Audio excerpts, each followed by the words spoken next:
Hi guys, welcome back to our channel. Pag-uusapan naman natin muli si Julia Montes. Napag-usapan nga natin si Julia Montes sa ating previous video na meron nga itong bagong pelikula kasama si Alden Richards na ang title 5 Breakups and a Romance. Nung na-release nga ang trailer ng pelikula, ang dami talagang na-excite sa kanilang pagtatambal. May bago namang TikTok si Julia at nag-upload sila pareho ni Alden ng mga content nila together to promote the movie.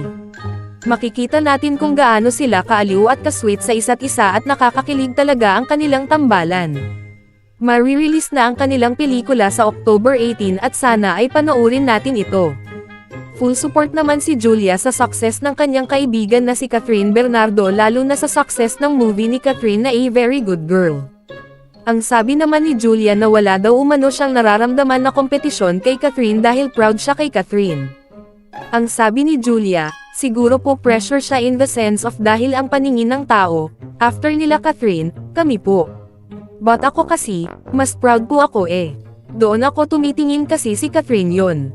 Sabi pa ni Julia na para raw siyang older sister ng aktres dahil sa tuwing may mga nakakamit itong bagong achievement ay isa siya sa mga taong masaya para sa kaibigan, at sabi niya na proud siya kay Catherine dahil sila daw umano ang original love team. Ang sabi ni Julia, after her film Right Now, kami yung susunod.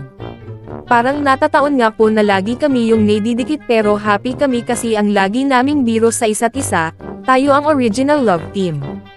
Nami-miss na natin ang isa't isa. Kailan tayo gagawa ng pelikula?